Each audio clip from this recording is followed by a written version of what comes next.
주님 안에 머무는 자, 거하는 자라는 제목의 말씀으로 은혜를 나누려고 합니다. 이런 제목으로 설교를 준비하는데 어떤 글이 좀 눈에 들어왔습니다. 어떤 어떤 청년이었는데 대학생 시절 부모님이 큰 교통사고를 당하셨다.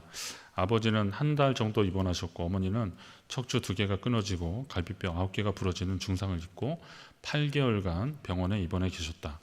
그 후 불신자였던 아버지는 한 달 정도 교회를 다니시다 말았고 어머니는 지금까지 나름 열심히 교회를 다니고 계신다. 이 청년 뒤에 말이 재밌어요. 아픈 기간만큼 영혼이 성숙한 것인가 보다. 아버지가 한 달 입원하니까 교회를 한 달 나오셨는데 어머니는 거의 뭐 돌아가셨다가 그냥 살아나셨잖아요. 그래서 교회를 열심히 다니신다. 그래서 아픈 만큼 영혼이 성숙한 것인가, 그런 말을 했어요. 우리는 흔히 하나님의 자녀임을 입으로 시인하고 급할 때는 정말 하나님을 위해서 무엇이라도 다 하고 싶은 그런 마음으로 기도하고 하나님 앞에 약속하고 다짐하지만 실제 기도가 응답을 받거나 또 인간적인 관점으로 보면 일이 어떻게 되든 해결되었다고 생각했을 때 나름 그냥 뭐 문제가 해결됐다라고 생각하거나 아니면 이거보다 또 상황이 더 악화돼서 기도해도 소용이 없다라고 느껴질 때 우리는 그때의 그 간절한 모습이 조금 변화하는 것을 보게 됩니다.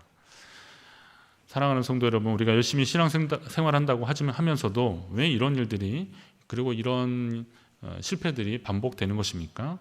오늘 그 이유를 한번 보려고 합니다. 내가 정말 주님의 뜻대로 살기를 결심했는데 살다 보니까 자꾸 원래의 이전의 모습의 자리로 자꾸 돌아가는 그런 일들, 혹시나 그런 것을 느끼고 있는 분들이라면 오늘 말씀을 통해서 다시 한번 힘을 얻으시기 바랍니다.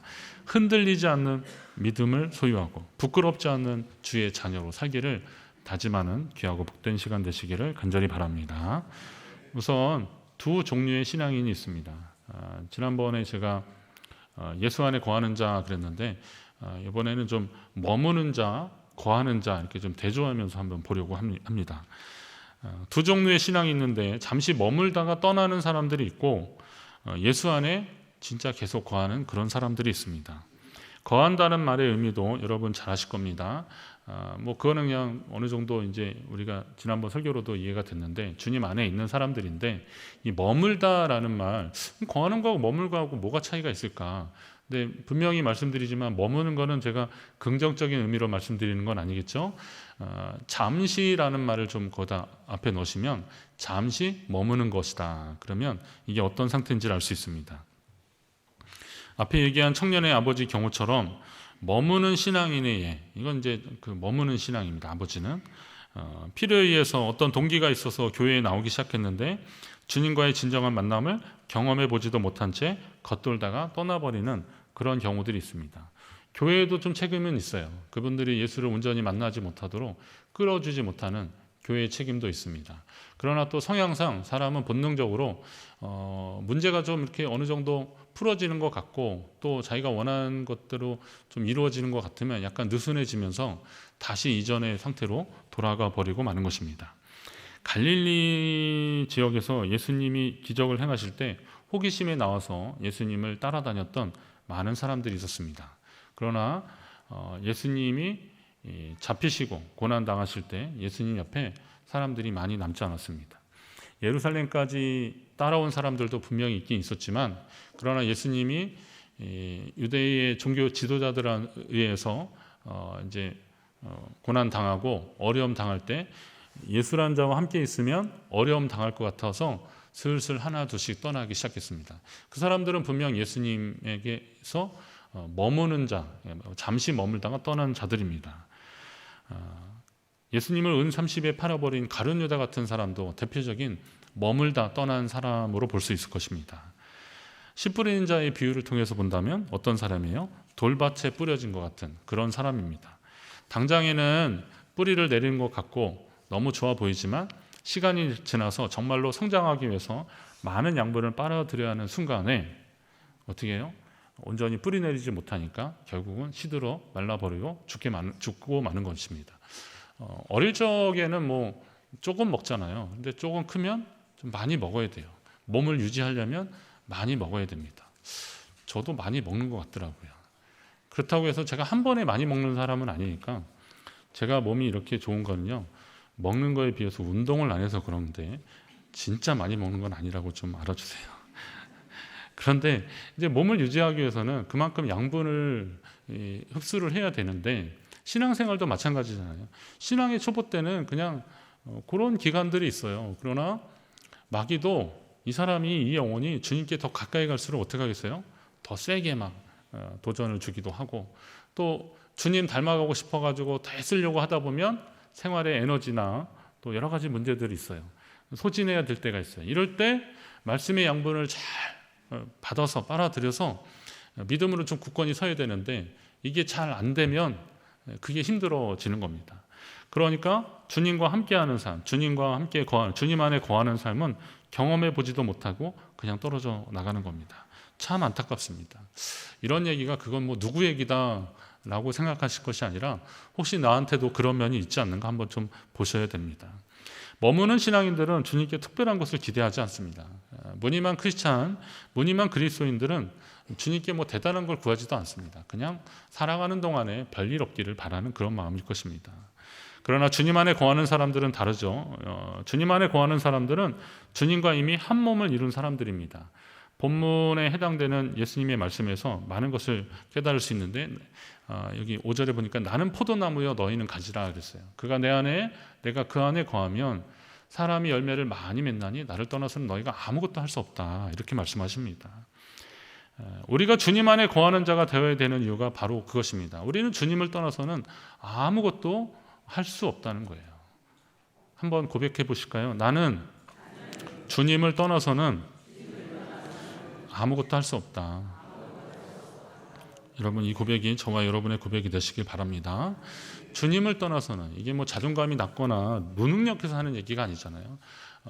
나와 함께 하시는 주님 안에서 내가 무엇이든지 어떤 것이든 할 수 있다는 자신감에서, 다시 바꿔 말하면 나는 주님을 떠나서는 아무것도 할 수 없다. 주님께 기도하지 않으면 아무것도 시작하지 않겠다. 주님이 함께 하시지 않으면, 주님이 허락하지 않으시면 나는 아무것도 하지 않겠다. 이런 다짐들이 우리를 신앙의 성공으로 이끌어 주게 될 것입니다. 그런 의미에서 여러분이 주님 안에 거하시기 바랍니다. 거한다는 것은 또 하나 되는 것을 의미하는 겁니다.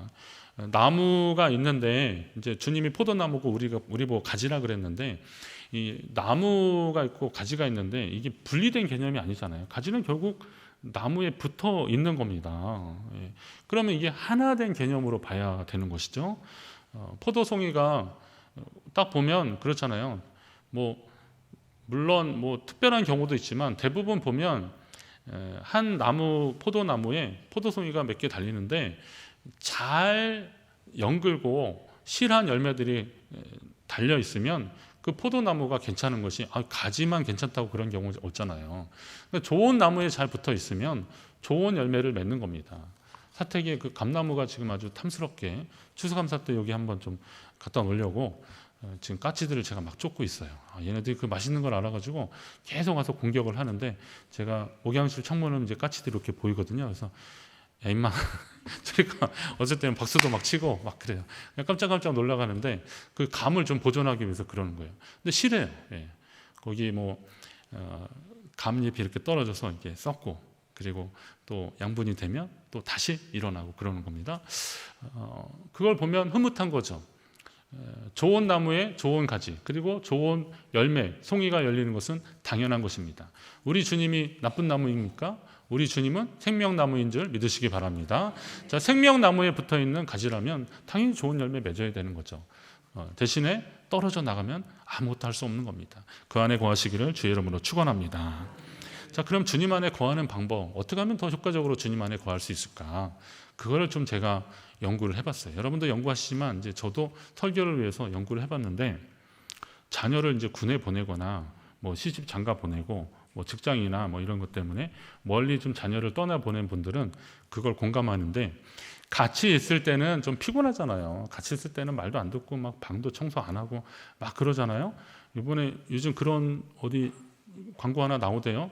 엄마가 이렇게 청소하는데 딸내미 방 문을 확 열었는데 아이 기집애 그래 뭐 그랬나 하여튼 뭐 그러잖아요. 그냥 전에 엄마 나 조금만 그리고 뭐 늦게 깨웠다가 막 짜증내고 막 그랬는데 시집 가고 나니까 이 마음이 짠한 거예요.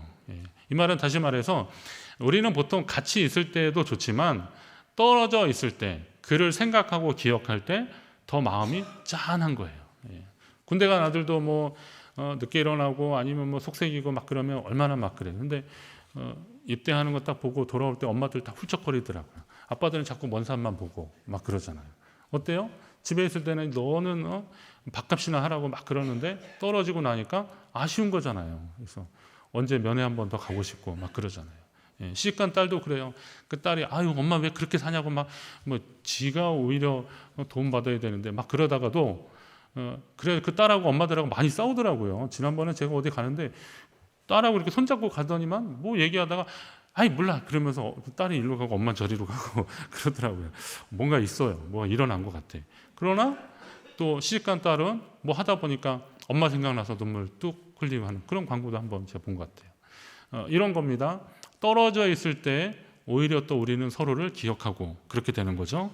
하나님 기억도 마찬가지입니다. 신앙은 기억하는 것이라 그랬는데 우리가 주님 안에 있을 때 어떻게 하면 더 주님과 함께 거하며 살 수 있을까? 여러분의 삶에 있어서 주님을 기억하시기 바랍니다. 성도가 주님을 마음에 모시고 그분을 늘 생각하고 기억하며 살면 그건 주님을 모시고 사는 삶입니다. 예배 한번 드리고 한 주간 동안 주님이 주시는 힘과 능력으로 살 수 있다. 물론 다 살 수 있어요. 그런데 여러분 우리의 마음이 주님을 향하지 않는다면 예배가 10번, 100번 드려도 그건 또 소용없는 겁니다.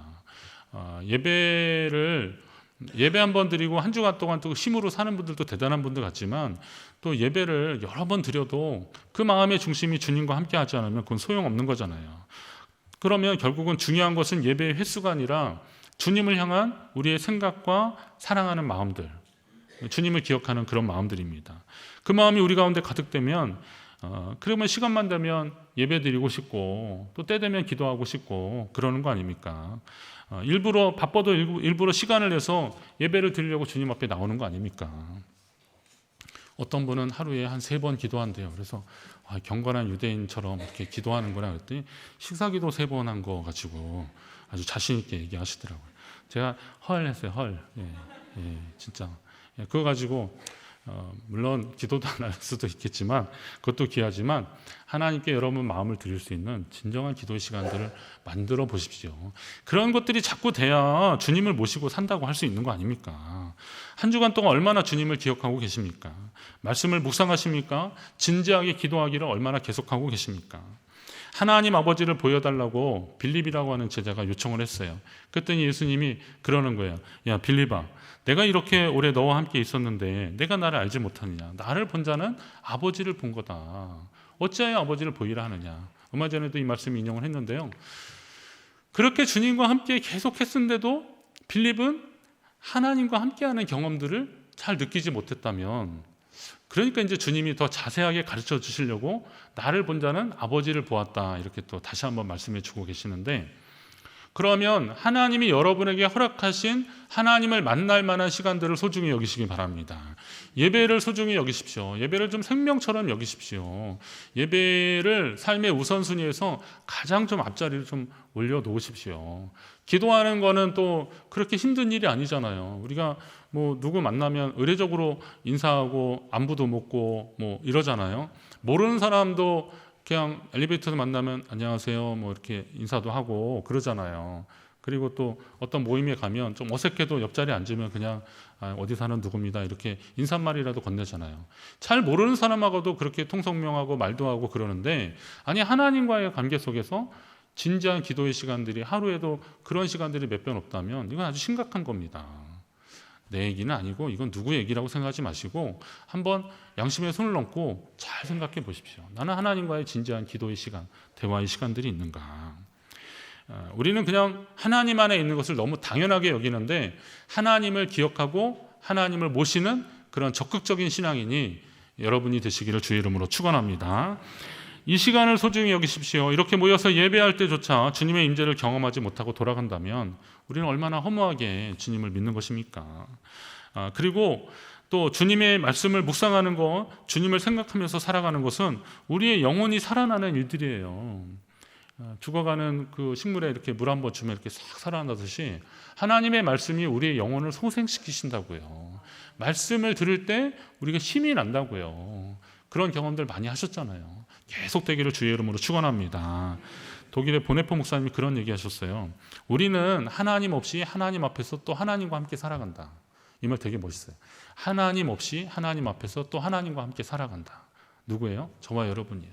비록 하나님이 보이지 않는 것 같아서 하나님 없는 것 같지만, 그러나 우리는 항상 하나님 앞에 있는 것이고 하나님과 함께 살아가는 사람들이다. 저와 여러분 되시기를 간절히 바랍니다.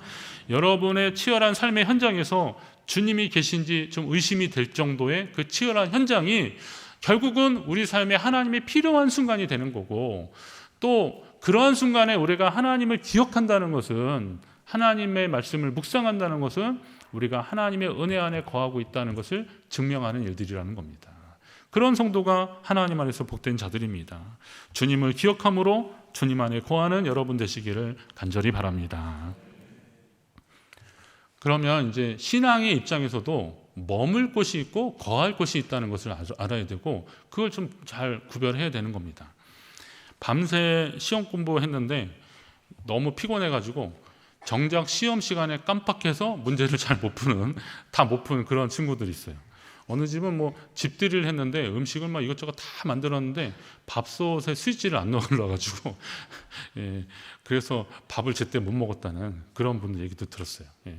음식 많이 잘 차렸는데 한국인은 밥 아닙니까? 근데 밥솥 스위치를 이제 때 되면 눌러놓으려고 했는데 그걸 안 눌러가지고 밥은 안 쳤는데 생쌀 먹을 수는 없으니까 또 기다리니까 또 그 음식 식으니까 그냥 타이밍이 잘 안 맞아가지고 이제 제때 밥을 못 먹었다고 그러시더라고요. 우리 삶에 이런 일들이 참 많이 있습니다. 인생에 있어서 정말 중요하고 필요한 것과 그렇지 않은 것을 좀 구별할 줄 알아야 되고, 그런 가운데는 우선순위를 좀 잘 세울 필요가 있는 겁니다. 우리가 사는 이 세상은 우리가 잠시 머물다 가는 곳이다 라는 그런 인식으로 좀 잘 생각하면 오늘 우리가 이 땅에서 어떻게 살아야 될지를 알 수 있습니다. 여러분 어떻습니까? 우리는 이 점을 자꾸 착각하더라고요. 우리가 소망하는 영원한 나라와 잠시 머물다 가야 할 이 세상에 대해서 착각하면서 산다는 거예요. 주님 안에서는 잠시 머물다가 세상을 향해서는 영원한 것이냐 착각하면 그거는 삶이 이상하게 되는 거죠. 주님 안에서는 영원히 거하고 세상은 어떤 것이에요? 잠시 머물다 가는 것이다. 이러면 약간 좀 염세적일 수도 있지만 이건 좀 건강하게 잘 받아들이셔야 됩니다. 여러분이 살고 있는 이 땅이 어떤 곳인지를 잘 보십시오. 왜 우리는 영원한 것과 잠시 있다가 사라질 것을 혼동하는지 모르겠습니다. 언젠가 금연에 대한 특별 방송을 제가 한번 봤는데 흡연자들조차도 이 흡연이 몸에 좋다고 생각하는 사람은 없더라고요. 이거 다 몸에 나쁜 거예요. 근데 건강에도 안 좋은 걸 왜 그렇게 계속 할까? 거기에는 나름대로 좀 이유가 있었는데, 그 뭐냐면 이제 금연을 하게 되면 체내에 이렇게 니코틴이 이렇게 지수가 떨어진대요. 그래서 이거를 좀 채워야 되기 때문에 본능적으로 그걸 찾는다네요. 그러니까 이게 좀 중독성이 있는 거죠. 마약과 같은 중독성이 있는 겁니다. 우리는 이게 정부에서 이걸 담배 인상공사 뭐 이런 데서 그걸 해가지고 뭐 호기심으로는 어떨지 모르겠지만 그거를 정부 차원에서 그렇게 파는 것도 좀 이상한 것 같아요. 옛날에 무슨 전매청 뭐 이래가지고 했는데 이게 좀 문제가 있어요. 외국 같으면 아마 이게 요즘 이렇게 추진되고 있는 징벌적 손해배상 이런 걸로 하면 아주 난리 날 겁니다. 망할 거예요. 그 회사는 완전히. 근데 그렇게 하고 있는 거죠. 자, 그런데 이 중독성이 있는 거죠. 그걸 못하는 거예요. 이게 그렇더라고요. 유혹을 이기지 못한다는 거예요. 그리고 또 온갖 구박을 다 받으면서 그 유혹 때문에 또 거기 있는 거예요. 언젠가 한번 비 오는 날 식당 그 처마 밑에 사람들이 쭈르르 서가지고 이렇게 담배를 피더라고요. 요즘 이제 그 안에서 담배 못 피니까 밖에 나와서 그렇게 하더라고요. 아유, 참 저런데도 뭐 굳이 저렇게 하고 싶을까 하는 생각도 들었어요. 근데 뭐 우리는 모르는 그 사람들의 세계가 있는 거죠. 그러려니 하는데 그 암센터 원장이셨던 그 박재갑 원장이 그런 분들을 그냥 흡연 환자다 이렇게 칭하더라고요.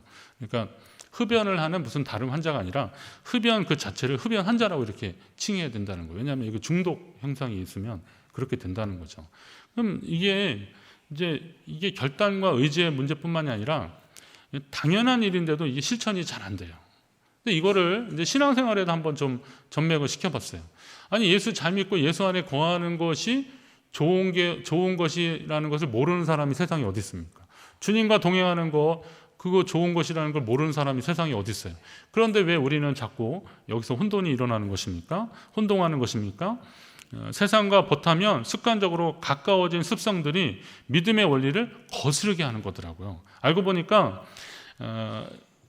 하나님을 잘 섬기고 예배할 때는 기분이 좋고 정말 이렇게 우리 마음이 하나님께 올라가는 것 같지만, 주님과 가까워지는 것 같지만, 우리의 삶의 영역에서 너무 세상적인 것, 속된 것들과 가까이 하다 보면 어느새 익숙해지는 거죠. 그래서 그걸 보게 되고 또 처음에는 좀 경계하는 것 같다가도 그 경계가 무너지는 겁니다. 가끔 그 드라마나 이런 데 좀 자극적이고 폭력적인 그런 소재를 가지고 만들어진 것들 있잖아요. 그래서 처음에 볼 때는 이거 좀 너무 잔인하다 그래서 채널 막 돌리는데요. 어느 날 그냥 유심히 이렇게 심심하다 이렇게 보니까 이게 궁금하더라고요. 그래서 다음 주엔 또 어떻게 되나 이렇게 찾아보게 되고 막 그렇게 되더라고요. 어느새 그냥 그 경계가 무너지는 거예요. 그리고 거기 빠져드는 겁니다. 장담하지 마십시오. 자신하지 마십시오. 오늘 데살로니가 후서 3장 6절을 보니까, 형제들아 우리 주 예수 그리스도의 이름으로 명하는데 게으르게 행하고 우리에게서 받은 전통대로 행하지 않은 모든 형제에게서 떠나라, 이런 말씀하는 거예요. 세상에 벗삼고 거짓 사서 일삼고 그런 사람들에게서 떠나라라는 겁니다. 우리는 보통 죄에 대해서 떠나는 게 제일 좋더라고요. 죄를 싸워서 이기는 것도 참 훌륭하고 좋은데, 저는 가장 확실한 방법은 죄를 피하고 떠나는 게 제일 좋더라고요. 그거는 에너지도 소모되지 않고 오히려 그거 가지고 하나님 영광을 위해서 더 살아가는 게 좋지, 죄와 맞서 싸워서 내가 이걸 이겨먹겠다, 그거 이겨먹었다고 해가지고요 죄가 이 땅에 사라지는 것도 아니더라고요.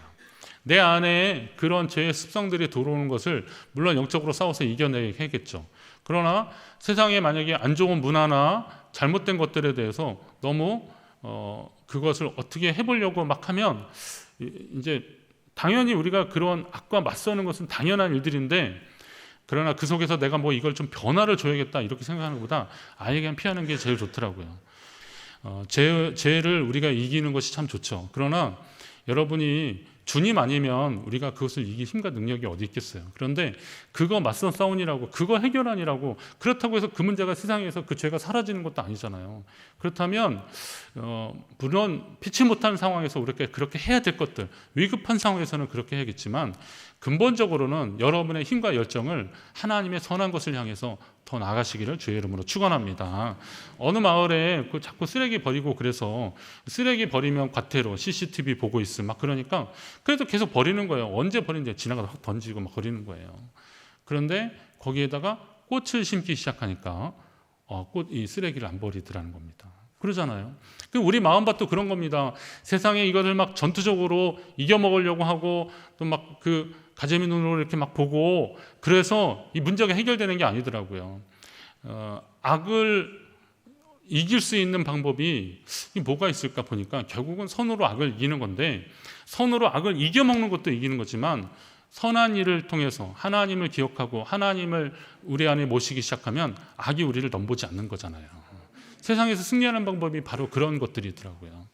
저도 가끔 이제 그런 마음이 있어요. 제가 믿음으로 살려고 애쓸 때 그 믿음을 좀 이렇게 무력화시키려고 하는 그런 시도들이 있잖아요. 왜 없겠습니까? 세상에도 있고 많이 있잖아요.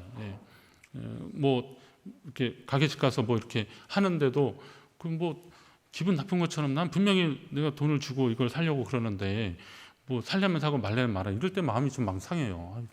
다음에 다신 가고 싶지 않고 막 그런 마음도 있고, 또 어디 통화를 하는데 이렇게 스팸성 전화들이 너무 많잖아요. 그래서 제가 그런 전화 지금 다른 일이 있다 그러면 그게 아니고요. 그래서 막 중요한 얘기를 막 하는 것 같아요. 그래서 듣고 보니까 결국은 저보고 결국은 그거 하려고 보험이든지 이렇게 너무 좀 시간을 뺏는 일들이 너무서 이러지 말아달라고 제가 막 부탁을 해야 되는 그런 일들도 있어요. 근데 그 정도 되잖아요. 어떤 분은 슬슬 약을 올리더라고요. 그래서 참 세상 그렇다. 근데 그런 일들이 계속 반복되고 제가 원하는 모양대로 되지 않도록 저를 해방하는 것들이 많이 있을 때, 그런 시도들이 있을 때 거기에서 사실 분노들이 있고 또 속상한 것들이 있는데, 그런 마음에 사로잡히게 되면 결국은 하나님의 선한 것을 담기가 참 어렵더라고요. 말씀 읽을 때 방해되고 또 말씀에 좀 집중해야 될 때 자꾸 제 마음이 상해버리니까 안 되겠더라고요.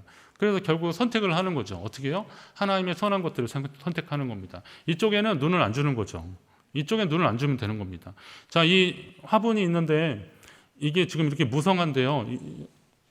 이거는 진짜 아닙니다. 이건 잘 아셔야 되고, 이건 진짜인데, 이게 무성한데 이 무성한 것이 이렇게 화려하고 좋은 것이 아무리 그렇다 하더라도 여기에다가 물을 안 주고 관심을 안 가지면 이건 그냥 죽는 겁니다. 예. 그러나 계속 관심을 갖고 돌보기 시작하면 향기도 나고 좋은 모양을 계속 유지하는 거죠. 우리 인생도 마찬가지입니다. 하나님이 여러분에게 주신 좋은 성품, 그리고 또 좋은 신앙의 인격들을 잘 키워서 승리하시기를 주의 이름으로 축원합니다. 그렇다면 잠깐 머물 곳이 있어요. 저는 그것이, 우리 이 세상은 운동장과 같은 곳이다. 하나님이 우리에게 주신 사명을 잘 감당하기 위해서 열심히 뛰고 그리고 또 경쟁하기도 하고 경주하는 그런 운동장이다. 그러나 운동장이 아무리 좋아도 어떻게 해요? 거기서 자는 사람은 없어요. 거기서 뭐 밥해 먹는 사람은 없어요. 다 집에 가잖아요. 그럼 우리는 영원한 집이 있는 사람들이니까 이 땅에 너무 미련두지 말고, 여기에 뭐 영원히 살 것처럼 그러지 말고 하나님의 거룩한 것을, 선한 것을 닮아가려고 애쓰는 자가 신앙에 승리하는 자가 되는 겁니다. 말씀을 정리합니다. 신앙인 중에서 예수님 안에 거하는 사람과 머무는 사람이 있다 그랬습니다. 그런데 주님이 말씀하셔요. 너희가 내 안에 거하고 내 말이 너희 안에 거하면 무엇이든지 원하는 대로 구하라. 그리하면 이루리라. 할렐루야. 주님 안에 거하는 자가 복된 자입니다. 주님 안에 거하려고 애쓰십시오. 그리고 머무는 곳에는 잠깐, 그리고 또 그곳에 너무 마음 두지 마시고 눈 돌리지 마시고 잠시 있다가 주님 앞에 나아가는 세상에 너무 마음 두지 마십시오. 이렇게 사는 동안 우리는 어느새 풍성한 주님의 열매, 믿음의 열매 맺게 될 것입니다. 11월 한 달 동안 이제 감사나 열매에 대한 여러 가지 묵상도 하고 기도하게 되실 텐데요. 하나님 기뻐하시는 그 열매들이 여러분의 삶 가운데 더 풍성히 넘쳐나시기를 주의 이름으로 축원합니다.